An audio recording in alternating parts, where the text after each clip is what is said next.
చేశారు. దీంతో వారిని చెదరగొట్టేందుకు ప్రయత్నించిన పోలీసులకు మార్క్సిస్టులకు మధ్య తోపులాట జరిగింది. పెట్రోల్ ధరల పెంపుపై రాష్ట్ర వ్యాప్తంగా తీవ్ర వ్యతిరేకత వ్యక్తమవుతుంది. పార్లమెంటు సమావేశాలు ముగిసిన వెంటనే పెట్రోల్ ధరలు పెంచడం కుట్రగానే ప్రజలు ప్రతిపక్షాలు భావిస్తున్నాయి.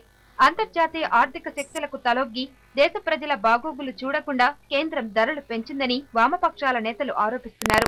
ఈ విధంగా ధరలు పెంచుకుంటూ పోతే ప్రజలు బతకాలా వద్దా అని ప్రశ్నిస్తున్నారు. ఛార్జీలు పెంచారు. పార్లమెంటు సమావేశాలు ముగిసిన రోజే ఈ ఛార్జీలు పెంచడం అనేది ఇది దొంగ దెబ్బతీయటం తప్ప ఇంకొకటి కాదు. పెట్రోలు ఇవాళ అంతర్జాతీయ సామ్రాజ్యవాదులకి లొంగిపోయి వాళ్ళ ప్రయోజనాల కోసం ఈ రోజున ఉన్నటువంటి ఈ ఛార్జీలను ప్రభుత్వం పెంచింది. పెట్రోల్ ధరల పెంపుదలను నిరసిస్తూ విజయవాడ నగరంలోని జాతీయ రహదారిపై సిపిఎం ఆందోళనకు దిగింది.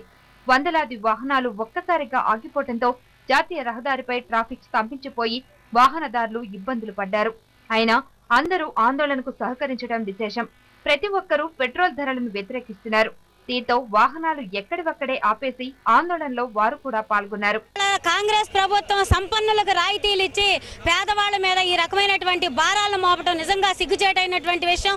పెట్రోల్ ధరలు పెరగడం వల్ల ఇప్పటికే అన్ని రకాల ఛార్జీలతో పాటు మళ్ళా అదనంగా ఛార్జీలు పెరగడానికి కూడా అవకాశం ఉంది. చివరకు భారీగా ట్రాఫిక్ నిలిచిపోవడంతో పోలీసులు రంగప్రవేశం చేసి సిపిఎం నేతలను బలవంతంగా అరెస్టు చేశారు.